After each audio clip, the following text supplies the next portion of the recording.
It's time to kick off Season 2 of the Beat the Often Path podcast with my guest, Dror Tamir. On this podcast, we showcase unusual success stories because unusual times, well, they call for unusual success stories. And as you know, we're living in some very unusual times right about now. My guest today has a truly fascinating story. He's created the world's first commercial grasshopper farm to use grasshoppers as a sustainable form of protein.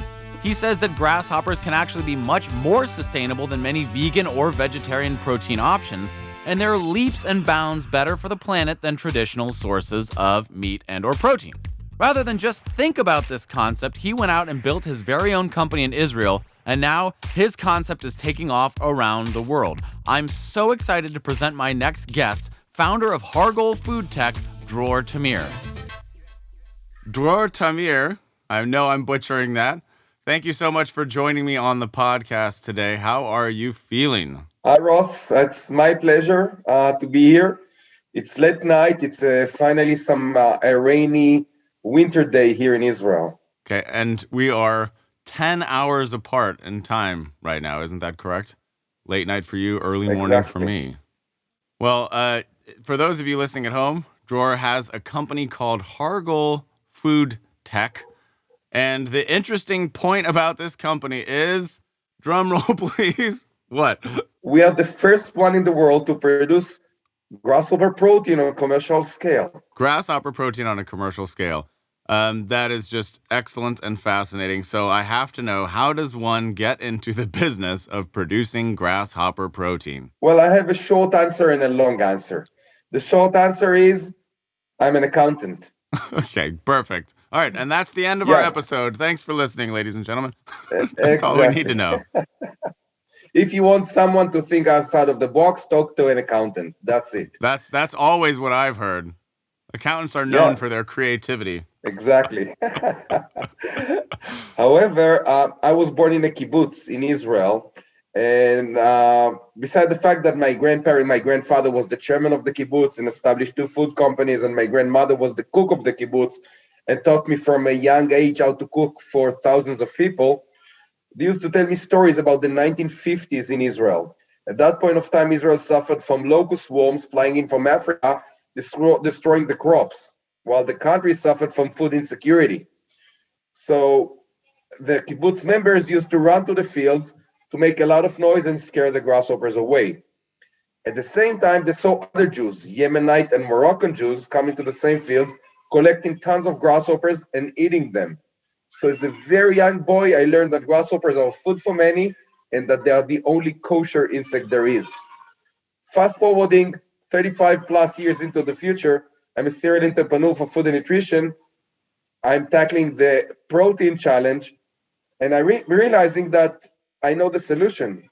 I remember it from my childhood, and that was the click for me. Okay, when you say protein challenge, what was this? Was this an official challenge or just a general problem? It's a general concept. In recent years, you can hear about it more and more. According to predictions of the UN and the World Bank and governments, the demand for protein is expected to double over the coming decades. And the problem is that existing protein sources are reaching their limitations. Animal-based protein is harmful to the environment, and plant-based protein is not as healthy as we need it to be. So what we can see around us in recent years is a race to develop alternative protein sources that will be healthier for humans and healthier for the environment. And we can talk about cultured meat or algae, and we can talk about insects, because I believe that insects in general and grasshoppers in particular are probably the best solution out there. Okay. So when you say that vegetarian or vegan or plant-based protein, I guess I should say, plant-based protein is unhealthy, what do you mean by that? Well, it depends on each one of the plants, but some of them do not contain all the essential amino acids that we need. Most of them require heavy processing to extract the proteins and provide it to us concentrated. Some of them has lower digestibility rate in our bodies. Some of them contain hormones or allergens that can hurt us. So eventually, plant-based protein is not as healthy and sustainable as it seems from day one. Let me give you an example. Today we hear a lot about impossible foods and Beyond Meat that Right. offer us a meat-like product, a sausage or a hamburger that is plant-based. So Yes, what's it's the story scary. behind it? Why do we need it?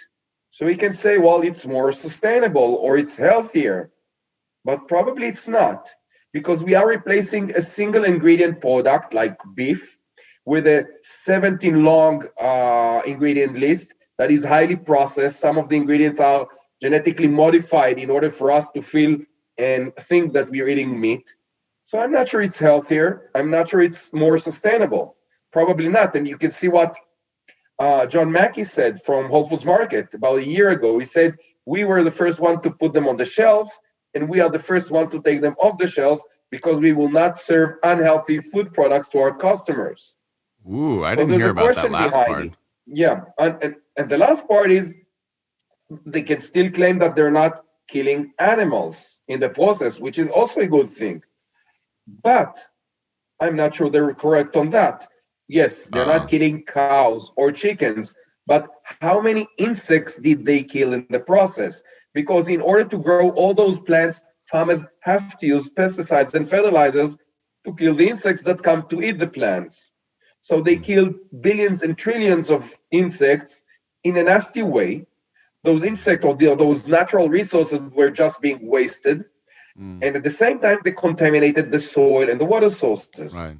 And So this is assuming that it's it's more not humane. organic, right? Which of course I don't think Impossible is organic, so they might be using those horrible pesticides, right? Also with organic Oh, farmers do use pesticides and fertilizers, just the natural different one. Yeah. ones. Yeah, Right. natural one, but still the goal is to kill the insects. By the way, we need to do Right. it because plants without the protection of pesticides develop their own ways to protect.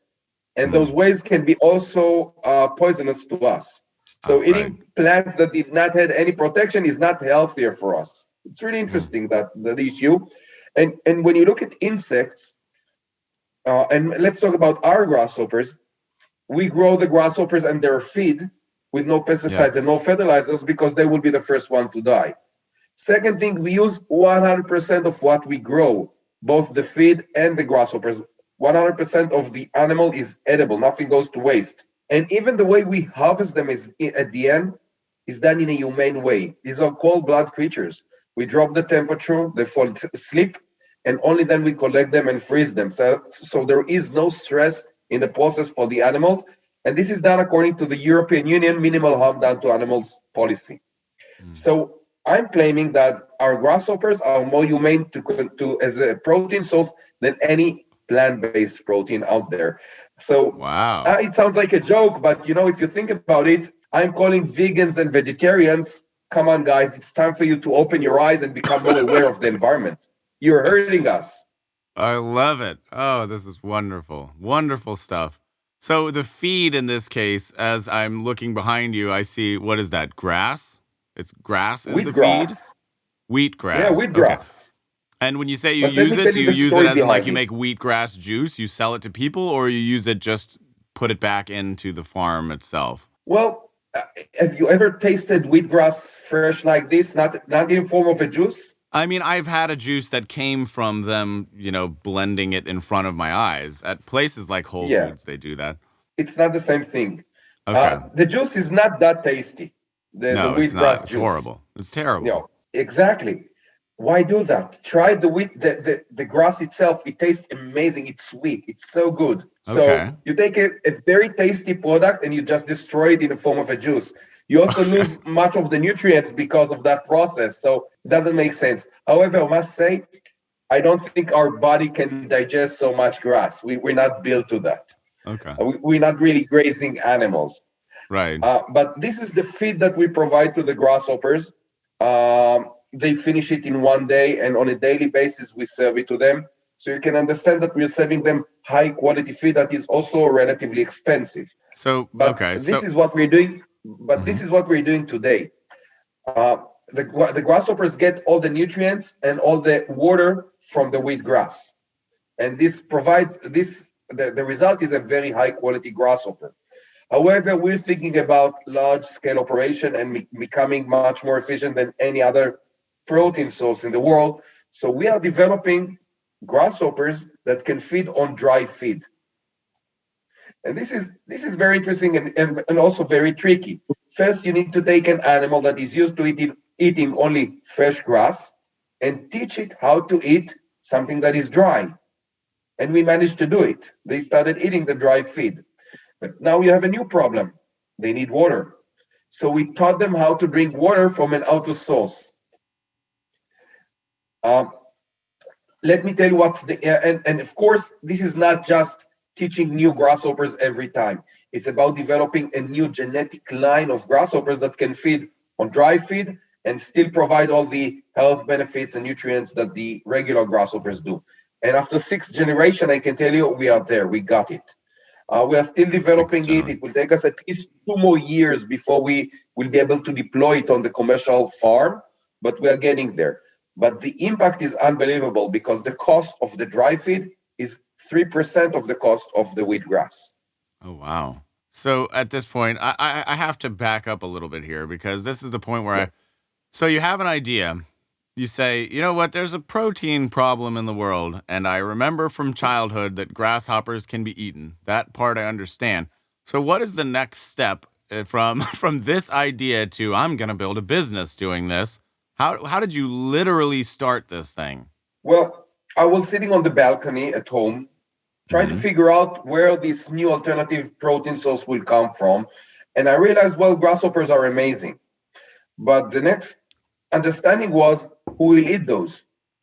I don't know anyone in Europe or the US that will be willing to pay for the grasshoppers and eat them. And there is a company in Israel that did 40 years ago something that today sounds very conventional. And they made schnitzel made of plants. The name of the company is Tivol. It is not today. It is owned by Nestle, and that's their global.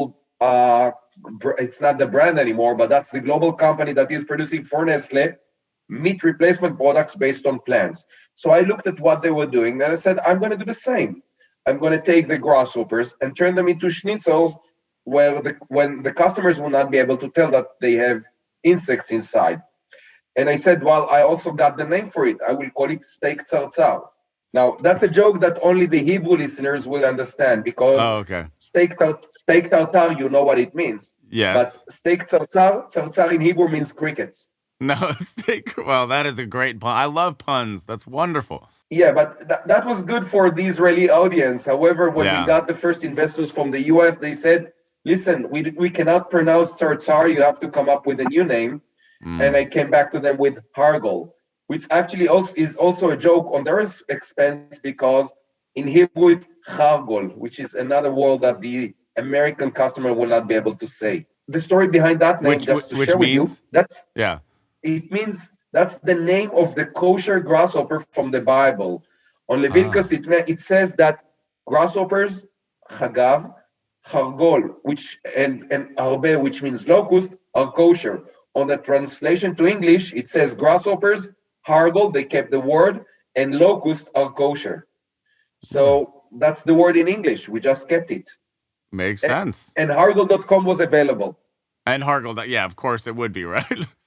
Can't imagine there was a lot of competition. Okay, so you've got this idea, you've come up with a name, but then did you self-fund this? Did you look for investors? How did you get this thing off the ground? Well, after I had the name and I had a 5 slides presentation, pitch presentation, I realized that I have one problem. I know nothing about insects. I don't know Okay. how they look. I don't know what's the difference between a cricket and a grasshopper, and I can't even grow them. So I went out shopping around Israel to find people that can grow grasshoppers. And after 2 months, I found a guy called Hanan. His name is Hanan Aviv. And this guy, for over 30 years, has been dreaming that insects are the future of humankind. And he's been growing and breeding tens of species of insects, not only as food, but also as producers of a wide range of materials and so on. And I told him, listen, this is my dream. I want to grow grasshoppers. In 5 minutes, we were partners. Wow.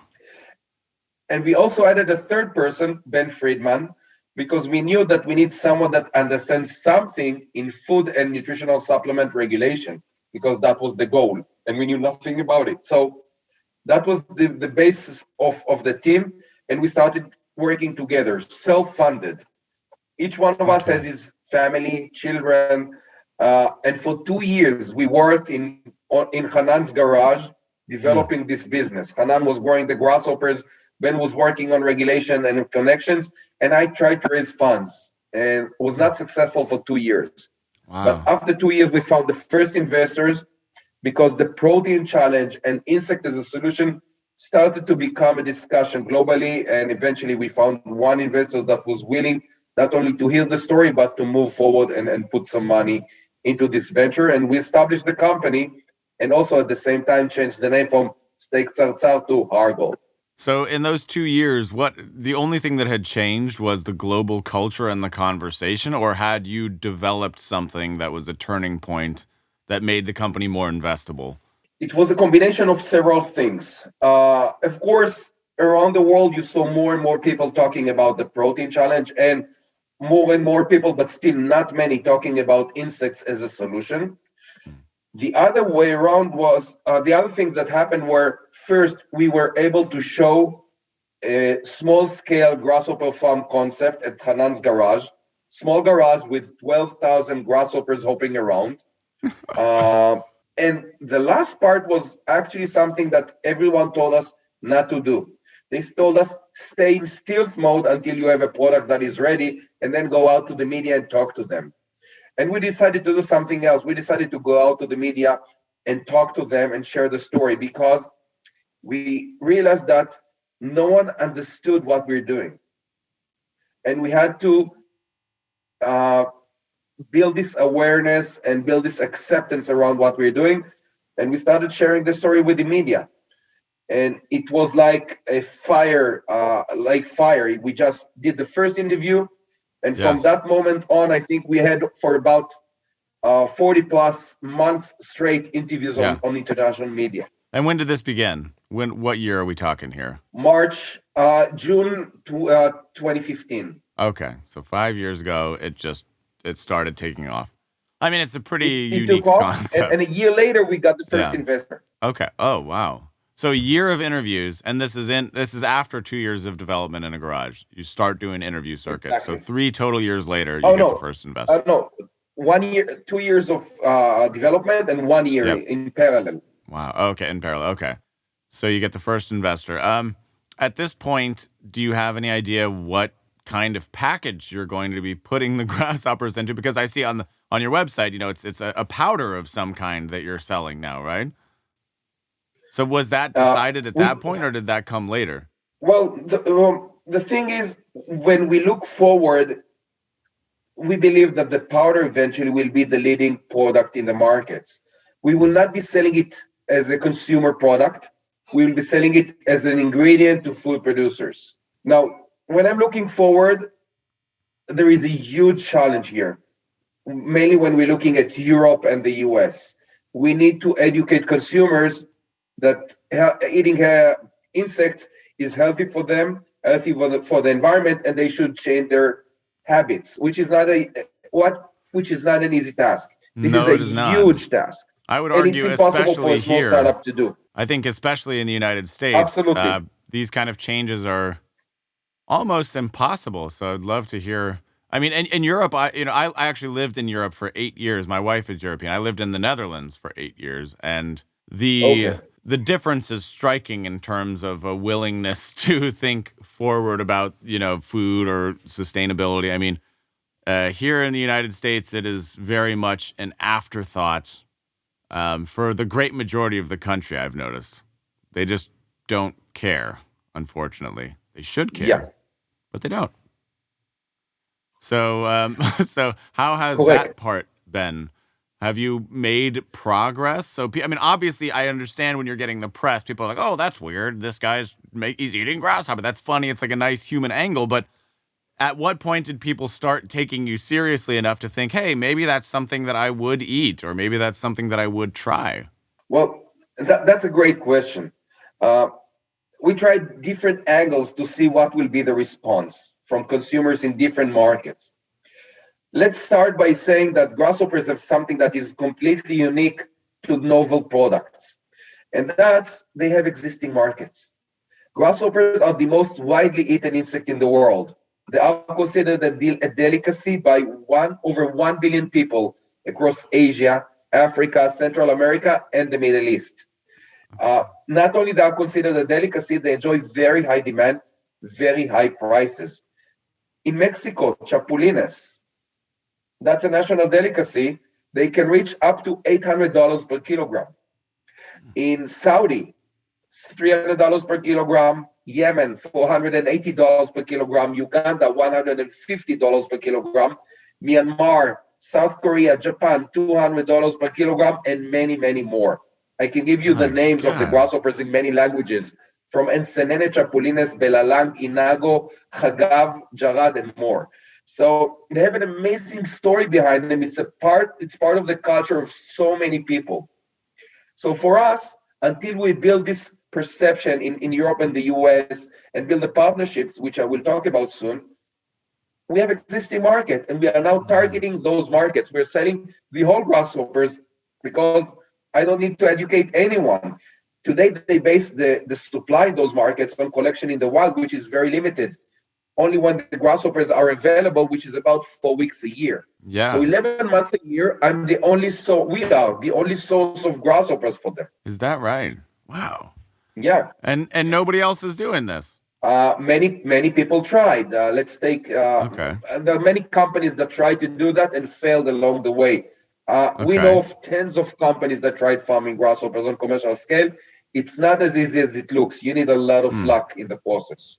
Okay, so what are some of the challenges then that make it hard for other people to come in? Well, first challenge is to be able to acclimatize local grasshoppers. You need to go out to the wild, collect thousands of grasshoppers, and try to acclimatize them. You have to find the right conditions: temperature, humidity, photoperiod, structure that they require, and also feed.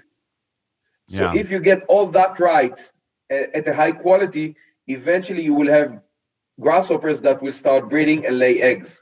The next challenge is to know how they lay eggs and where, how you collect the eggs from that. That's not easy. Some of them lay eggs in soil, some of them lay eggs in plants, so it's completely different from one grasshopper species to another.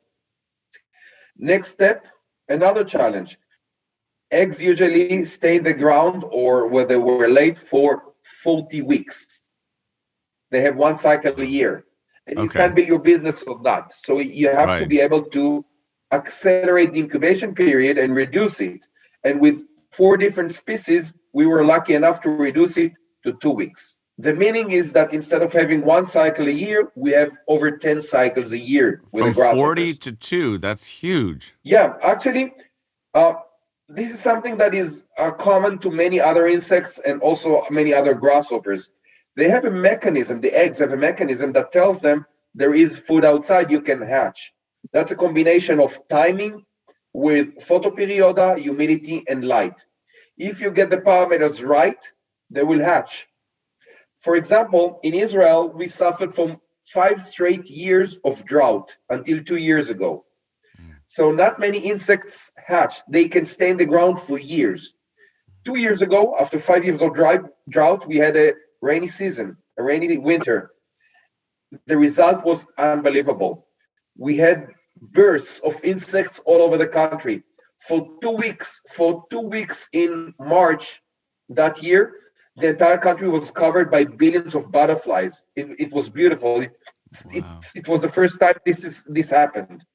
And we had 3 different bursts of grasshoppers around the country, in the south, center, in the north, different species. All of them a result of this set of parameters. So if you are aware of that mechanism and you can manipulate it, you can make them hatch earlier. So who were the first customers that you started to get? Was it the people with the whole grasshoppers? Or when did that start happening? When did you start making sales? If we're talking about the whole grasshoppers, this is something relatively new for us. We decided to focus on those markets until we build the relationships in the developed markets.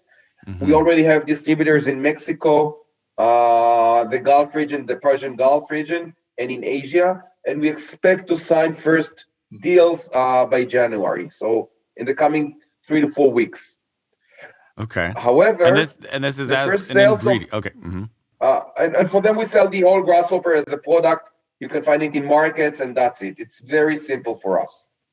However, during 2020, we launched a line of products in the US, mainly to test the water, to see how we can overcome the yak factor and show the market that you can sell grasshoppers in the US as food, and also show the market that you can do a wide range of food applications based on it. To do And that, this what is usually primarily so in the U.S. The only thought is as an ingredient, tuck it away in something else. It's not like something that I'm going to make a protein shake out of. Do you have that option? Because that's kind of what it looks like. It's like a chocolate even flavored. worse, even worse. Let me tell you. Okay. Oh When the God. thing is, when you're looking at launching a new product, you usually look at the early adopters. You try to identify early adopters that that the greatest challenges, mainly the yak factors, will not be an issue anymore with them. And when we analyzed the market, and we decided that one of the niches is pretty clear: athletes. Athletes are always seeking new ingredients, new proteins that will improve their performance. Hmm. And we already have NBA players and major league players that tried our products, whole Oh grasshoppers wow. and powders and products Okay. based on them. However, sports applications is a highly competitive category, and in order to penetrate it and have a significant market share, you need to invest so much money in marketing. Yeah. It doesn't make sense for a startup at this point of time. And we Right. looked at other categories as well. But then we found something that is completely different. Because usually when you look at early adopters, you're thinking about the young age, the teenagers, the young population. But we realized that actually the 70 plus year old could be the early adopters for us. Get out of The here. thing is, yeah, why not? Listen, you have to Okay. think outside of the box. The grasshoppers have an amazing biblical story. It's the only insect that is mentioned in the Bible as kosher, the only insect that is mentioned in the Quran as halal, and the only insect that is mentioned in the New Testament as food, because grasshoppers were the food of John the Baptist. He used to eat grasshoppers with honey. So we took that story and we developed a line of food products based on it. You had grasshoppers, honey, and other ingredients that came from the Bible. We called it biblical protein, and we sold it to Christians around the US. We talked to pastors and we talked to many others, and Yeah. the reactions were amazing. You can No Google biblical way. protein and you'll find photos of people eating their first grasshopper, Yeah. or recipes that they made with it, or videos of them eating the first grasshoppers. So we got a lot of traction on social media, and I can share with you, this is unbelievable. 60% of the sales were of whole grasshoppers. 60%. People Okay. said, okay, we got the concept, we understand, we want to try the real thing.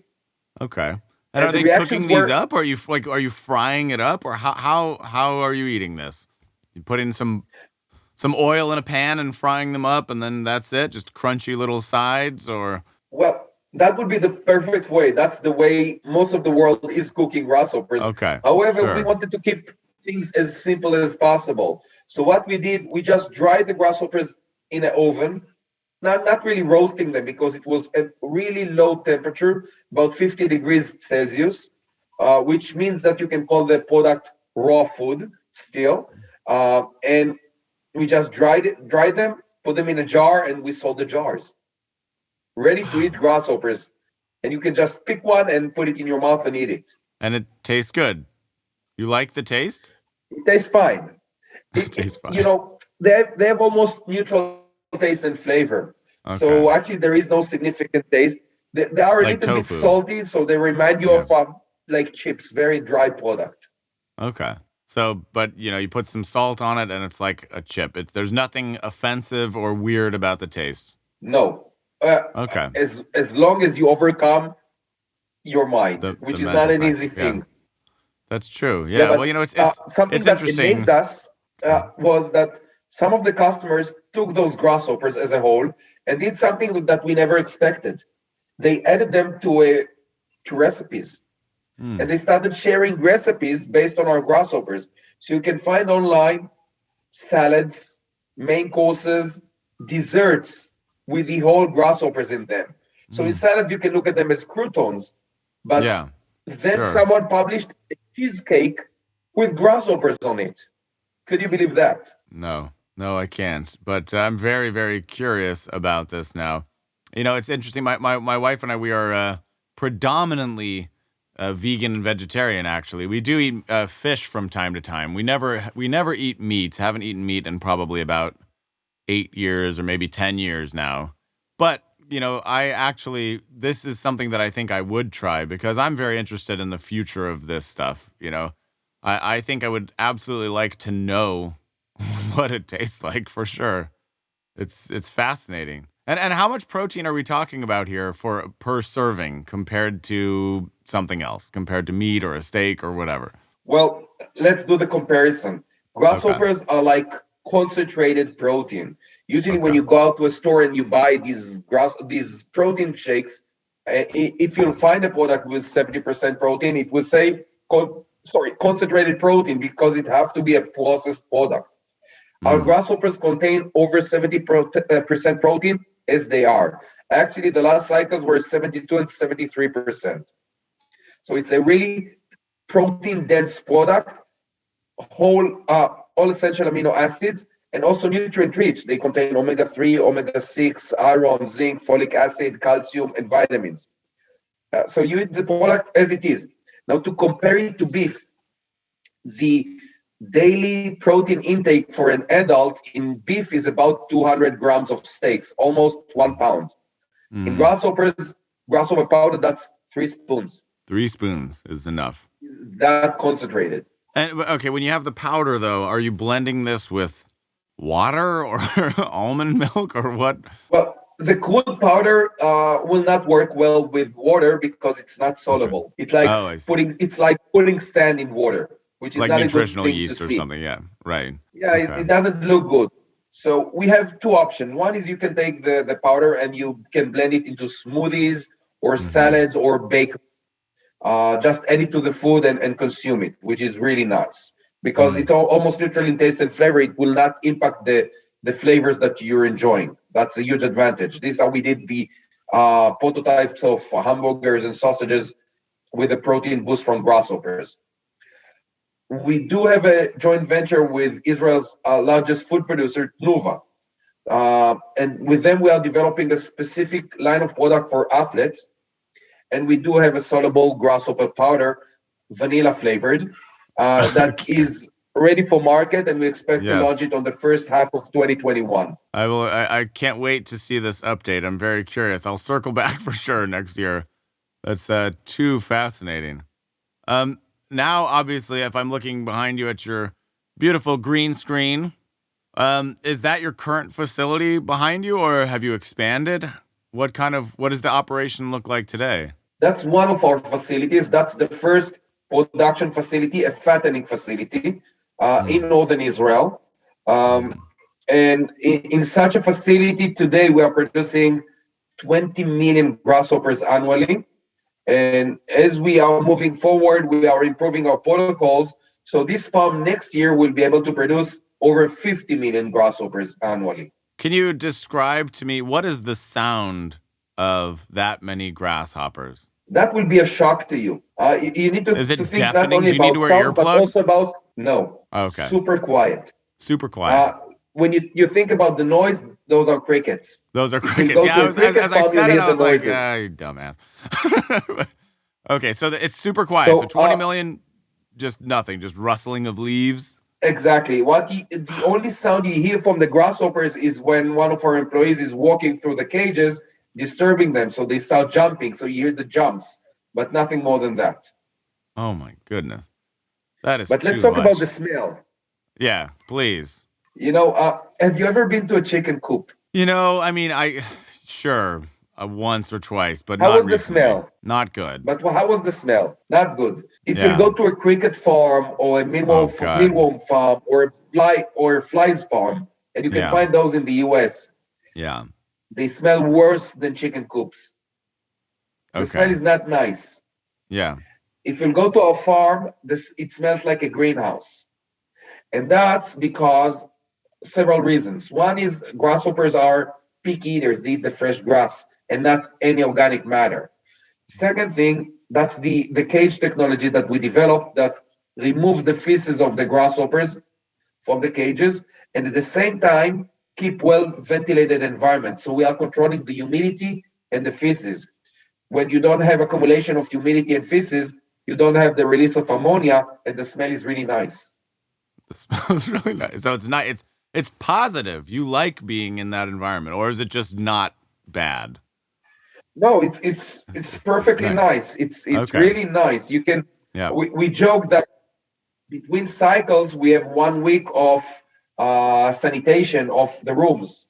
So we can say we joke the farm is located in a perfect location on the Galil mountains. So we're thinking about renting those rooms to for vacation for people. It's a great Yeah. environment, so quiet, so clean. Hey, you could sell it as a spa treatment for Californians, maybe movie stars, actors, actresses. You can say experience the healing properties of grasshopper smell and air. That you might be able to Absolutely. sell. Absolutely, but for them, I will add the crickets because You need a couple crickets.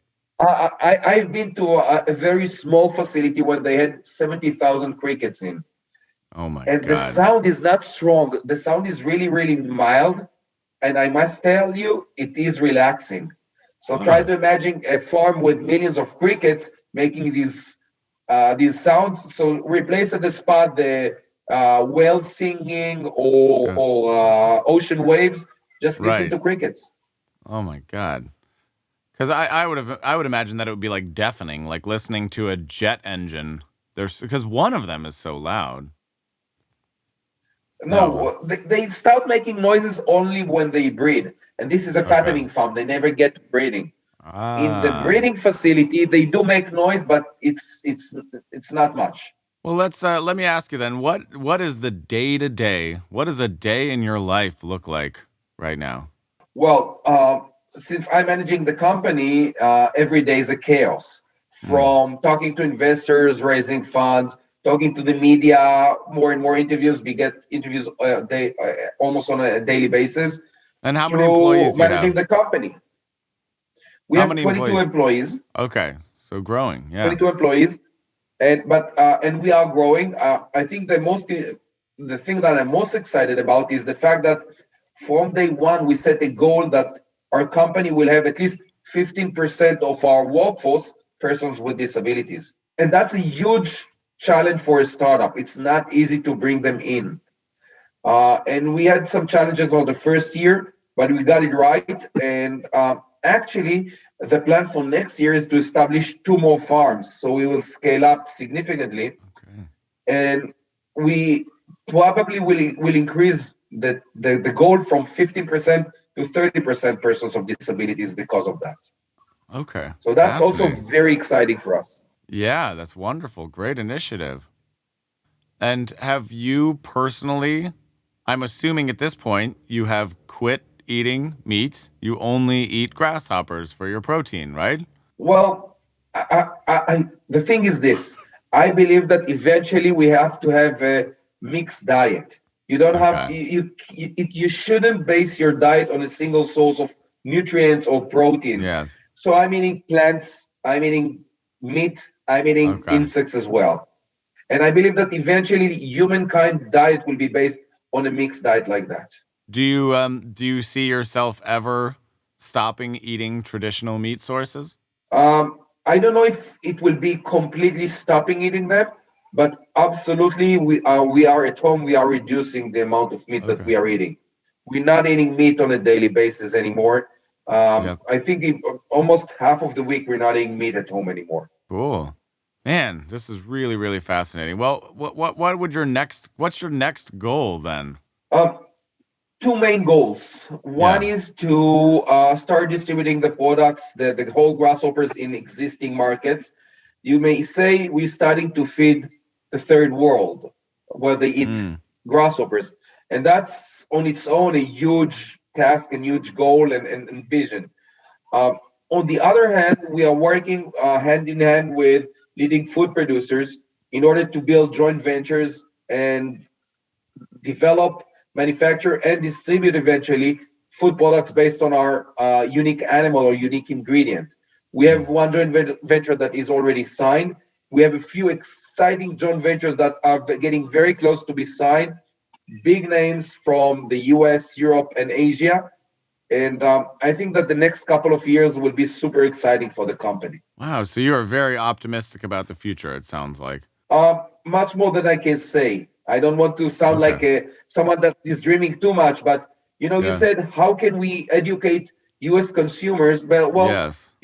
once COVID-19 will be over, I'm urging you to go to the Seattle Mariners ballpark because for Yeah. the last 3 seasons they've been serving whole roasted chapulines from Mexico as a snack, and it Is that was right? yeah, and they And people sold are buying this. everything. No way. My brother lives in Seattle. That's fast. Okay. Ask him, So ask him he about must. chapulines at the Mariners He games. will know, he'll know for sure. He loves going to baseball games.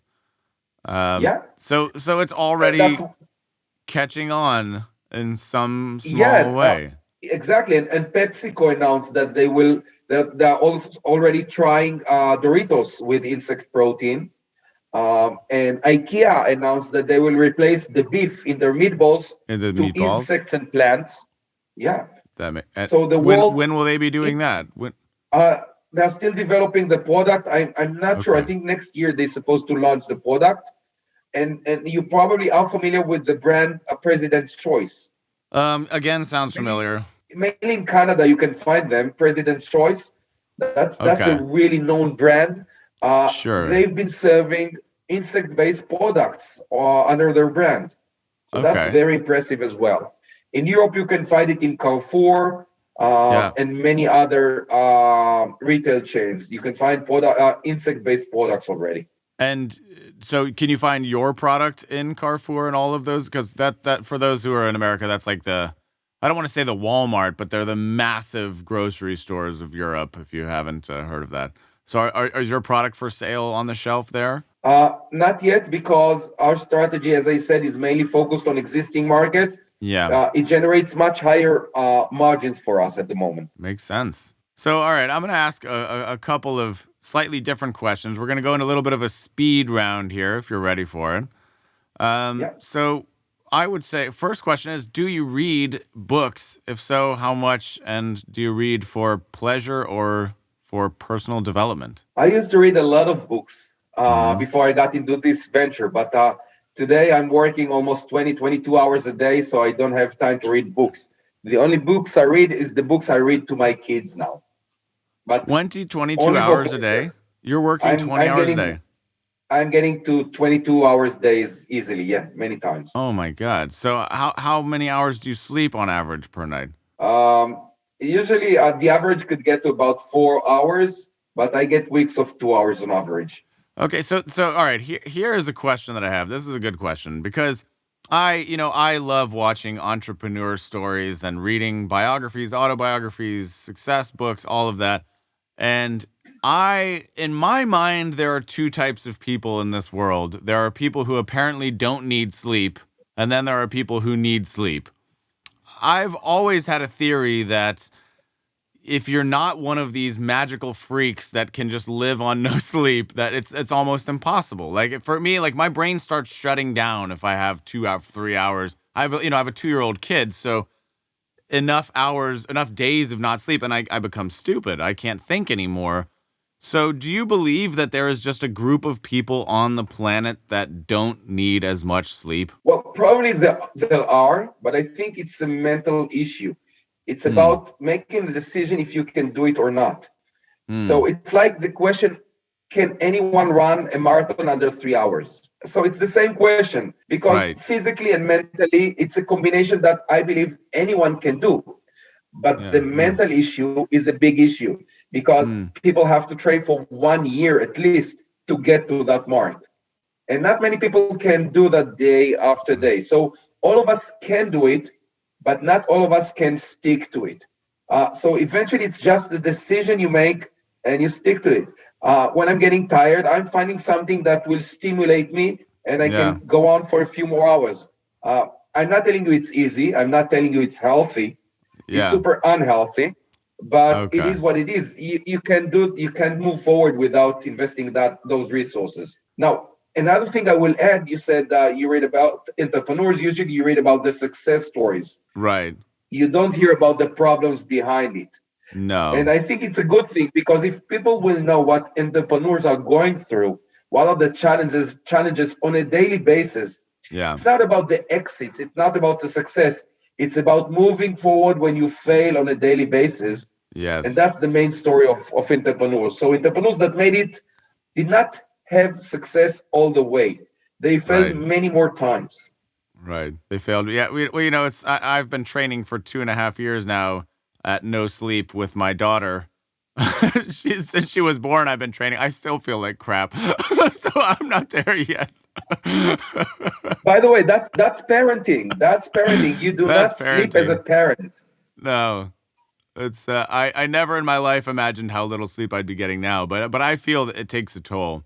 I'm not as mentally Oh, sharp. Like it's that's just a this. fact. This means you're a good parent. You're giving Oh, whatever thank you you. can to your Thank child. you. But by the way, is she's your first? She's my first. Yes. Okay. So Yep. So it's all new. This is something. Yeah. This is something someone told me when I had the first child, and I told him I can't get sleep. I don't know. I don't have free time anymore. And he told Yeah. me, wait until you have your second and third one. Oh Then you'll my ask God. yourself, what did I do with so much free time when I had one Oh kid? my God. Don't even. It's very important that my wife never hear that.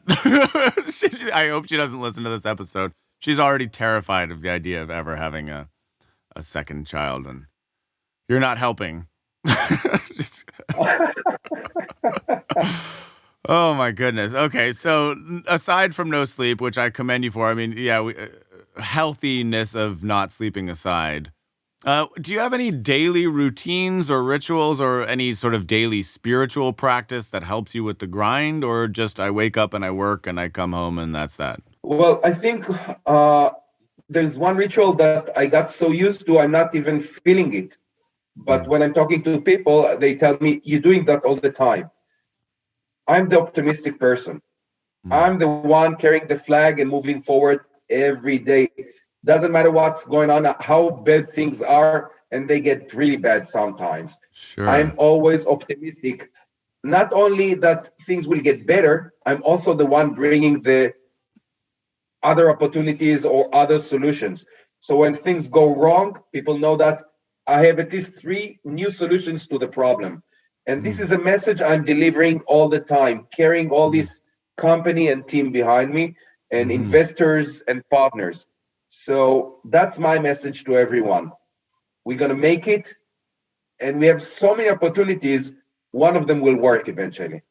So you would say you're a solution oriented person. You train yourself. You don't think in terms of what's wrong. You think in terms of how can we overcome the problems. Exactly.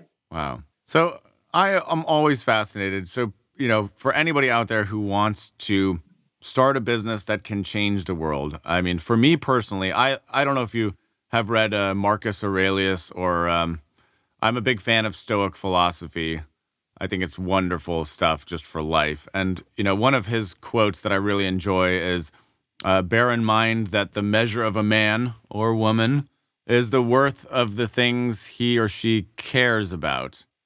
And I think that's such a profound and deep quote. It's not about what you achieve. Basically, his whole point is that celebrity and fame, these are empty things that mean nothing. So that's a stupid thing to pursue.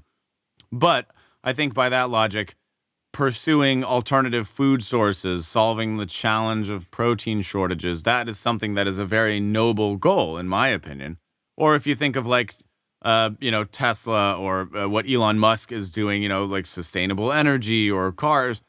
So if there are people out there who recognize that we have some major problems that the earth is facing right now, tons of problems, food, energy, all of that, and they want to do something entrepreneurial about it, how do you advise that somebody gets started forming a business around something that actually matters? Well, I completely agree with what you said, and I would say that what is actually an entrepreneur? That's the question. And Mm, most people think that's the guy that come up with the ideas, and that's completely wrong. An entrepreneur is not the guy that come up with the idea. Elon Musk did not come up with the idea of an electric mm, car. He was not the yeah. first. An entrepreneur is the guy that goes out and do something with it. Mm, So that's the difference. Now, when you go out and do something, you need the drive, you need the energy behind you. For me, as you said, making an impact on environment, on the population is good enough to have the drive to work as much time as I need. So yeah. for me, it is mainly about, and this is the origin of my grandparents that worked in food and nutrition. So for me, it's about improving the health of children and families through Mm, better nutrition. So I know that grasshoppers are an amazing solution that can feed a hungry world, the third world, or replace unhealthy, unsustainable food products in the developed world. And that's big enough for me. that's wonderful.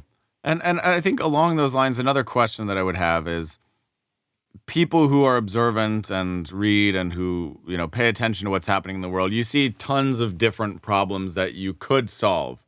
If you're entrepreneurial, you say, okay, well, hey, we've got a bunch of single-use plastic waste. We've got gas in our car. We've got all of these issues that some people in the world ignore. But if you notice these problems and you care, you want to solve them.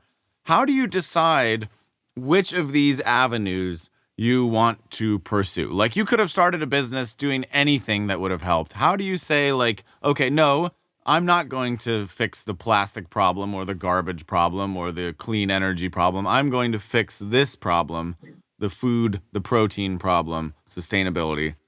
Any advice there? Sure. Well, first, let me tell you that about a little over 20 years ago, I was nominated as head of strategy planning for Cellcom, the leading mobile operator in Israel.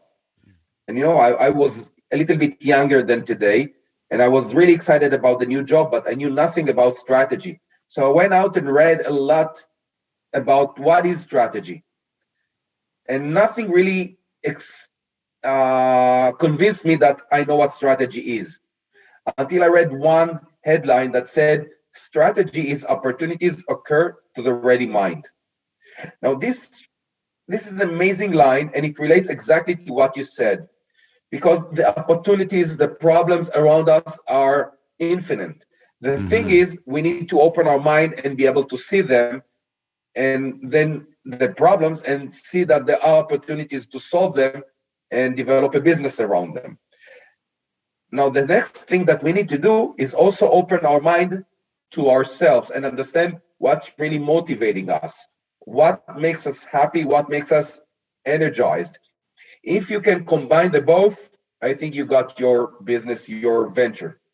So try to think what motivates you, what really makes you get up in the morning and do this hard work and tackle all the problems no one else managed to do. And this will be your venture. Sounds fascinating. Yeah, because there's always an element I've felt of randomness to what entrepreneurs do, because it's like, it's Yeah. like if you look at the past, it seems totally logical, but it's like, why did he or she open a laundromat when they could have opened it? There's always a choice that's made, and it's always interesting to me, like, why that choice? Why this problem? Why this solution? And then to your point, the dedication to live with that choice for 10, 15, 20 years and say, you know what, for 20 years of my life, grasshoppers are going to be my life. And maybe you Insane. branch out, maybe you don't. But that's, I think I've always personally struggled with those kinds of things because when I see all these opportunities, it's very hard for me to select one and say, okay, I'm shutting out the other 99% of things. I mean, that's always been an issue that I personally have had. Maybe it's because you did not find your solution or problem that will fit Yeah. you yet. Yeah. But the moment you'll find it, the next challenge is to block your mind. After you open your mind, you have to block your mind and you have to remain focused on what you're doing. Because if you start looking at other problems, you will lose your way. You have Yeah. to remain focused. So it's like getting up in the morning. I could bring one of my sons in, and he will tell you how I sound like. They really like to imitate me, and they say, "Grasshoppers, blah blah blah, grasshoppers, blah blah blah, grasshoppers." So Okay. that's me talking Yeah. all day. That's your life. So Yeah. remaining focused. That's so funny. Well, do you feel on a personal level successful right now, or do you feel you're not quite there yet? Okay. But I'm not focused on the success. I'm focused on Yeah. where I want to get to. So we had a lot of success. Just for an example, as an example, we won 16 international innovation competitions. I'm talking Wow. about first places in significant competitions with Yeah. significant amounts of funds coming in. So Congratulations. it's Wow. amazing. 16, it's a Yes. lot. Yes. One of them from the Israeli president. We were Wow. chosen earlier this year as the company that changed the world in Israel, number one. So that's incredible. It's a huge success. But for me, it's nothing because I know where I want to get. So it's Yeah. just another step along the way. Okay. And where do you want to get? What would be a smashing success in 15 years? Having you eating grasshoppers, Having me okay, well, I'm that's not enough. One by I'll say I'm one. open to it one by one. Okay. But consumers then basically it being Yes, in 15 years everybody knows about it. It's normalized. Nobody thinks that it's weird anymore. People say, "Oh, yeah, of course. It makes sense." and it can happen. Let's take a look at the raw fish. Yeah. Let's go back to the 1980s in the US. So No one true. will I know where eat you're going with raw this. fish. Yeah, sushi was And you know that ugh, sushi is ugh. all over us. Right. That's true. Exactly. It happened real fast. That's a great point. It Yeah. swept the globe so fast. Well, of And, course, and you like know as mhm. what's exciting about sushi is that almost everyone remembers the first time they had sushi. Mm, It's they like a do, huge yeah. experience. I'm eating raw I fish. I'm eating remember. sushi. Yeah, I remember it So well, it yeah. will be so. And believe me, everyone remembers the first time they ate grasshoppers. I'm sure I would remember that too. I'm sure I would remember that. It's funny because like I think those of us who are more food conscious, and this probably applies to vegans and vegetarians more because I think that people who make those kinds of lifestyle choices, like it's not easy to be a vegan or vegetarian. So to do it, you have to be committed to a greater ideal. It started when my wife and I, we watched some documentaries, we read some books like the China Study, and we're like, oh hey, maybe there's something we should be thinking about here. Maybe we shouldn't just eat McDonald's because everybody in my family ate McDonald's forever. Maybe we should do something about this. And it takes effort to do that. So I think, perhaps some vegans and vegetarians are more food conscious and are more open to alternative solutions. But one thing that I've always noticed is it's just this extreme double standard that regular people have where it's like their dog, they would do anything for their dog. They would do anything for their dog or their cat, and they would never kill a mouse, or they're just super protective of animals around them. And then you show them a factory farm where just millions of animals are being slaughtered in the most brutal, awful way possible, and it's just this horrible thing. And it's like, oh, but we don't think about that. I just eat my hamburger and I pet my dog. It's like they're not connected, but they're Exactly. still animals. So it's like, okay, fine. You're clearly not connecting. So from my perspective, anybody that eats a hamburger or eats meat should have no problem eating a grasshopper. What's the difference, right? If anything, you should be happy to eat a grasshopper. There's nothing like fundamentally weird about it. Not in my opinion, anyways. But Right? then, It's but then you have the double standard, and you don't get it. You don't get there. Let me tell you, yes, we did a survey at Whole Foods Market. I had a yes, chance to talk to some consumers. Among pets, yes. there is a huge epidemic, obesity and also diabetes. It's a Makes huge sense. problem because the food of pets is horrible. This is one Horrible. of the most polluting industries in the world because Yes. they use animal-based food. Right. It's awful. And you know what? What's the natural food of pets? Grasshoppers, cats, dogs, reptiles, lizards, snakes, spiders. Yeah. All those guys eat and birds. They all eat grasshoppers. Yes. So and we know from the research we are doing that a diet based on grasshopper protein for animals improves their metabolism, reducing sugar levels so they can Yep. prevent diabetes, and they reduce Yep. body fat. So we Yep. have the original food of pets that can solve all the problems of the industry, including the Yep. pollution. And we started talking to pet owners in the Yeah. US, and we told them, listen, this is the natural food for your pet, and it will make your cat or dog healthier. And they said, Yes. that's disgusting. I will never get my cat insects to eat because they think Yeah. about themselves eating them. Right. And Right. I'm telling them, listen, you're feeding them poison. You're killing your Right. cat. So that's Yeah. fine. They're not going to eat something As so long as it comes in disgusting. a can, as long as it has nice packaging, I don't care, right? Yeah. Yeah. And they say, I don't know, I heard once that having a cat is the equivalent of having a small truck per year, in terms of emissions and whatnot. So it's bad. I have two cats, but I'm pretty sure that when they die, they're rescue cats, by the way. So at least that's good. We didn't get them from a pet store, but I think when they die, I don't think we'll replace them. I think I think it was wonderful to have them, but I don't think I'll be getting new cats. We'll see. Because of these reasons. I wanted to ask a couple quick things to round it out here. What is the smartest piece of advice you've ever received? Ooh, that's a lot of them. I think one of the most important thing is, and that would be my advice, and I got it from some other smart people. Um, don't work alone. As an entrepreneur, you are alone, but surround yourself with very smart people, if possible, smarter than you, that will help you make this project work. So for every task, over every field of activity, I have very smart people working with us. And I think that's the greatest advice I ever got. That is wonderful advice. And do you have a favorite book recommendation? I have to go with my sons because we just finished Lord of the Rings for the second time. Oh, wow, you're one of them. I see. Yes. So a true fan, Absolutely. a true Tolkien. Okay, awesome. Well, hey, there's no doubt that he was a genius. No doubt but about but my that. guy but my sons are much more into Tolkien than I am. Oh, The okay. Hobbit and the Lord of the Rings were enough for me. They're looking at Yep. the other books that he published. Yep. Sounds good. Yeah, no, I read them when I was much younger, but I know so many people who are just tremendous fans because, he invented languages. It's remarkable what he accomplished. So Absolutely. I have massive respect for him. But it's not, I don't live in that world though. I've said this before, but I don't like these old fantasy worlds. That's not my reality. My reality, I like the future. I like the Fifth Element, the Matrix. That's always been stuff that's interested me. But that if it's like, oh, here's an old timey thing in the past with some elves and dwarves, it's like, I don't care about that. I don't care about Game of Thrones or any of that stuff. It's just to each their own, right? Actually, you can use all of them as motivators.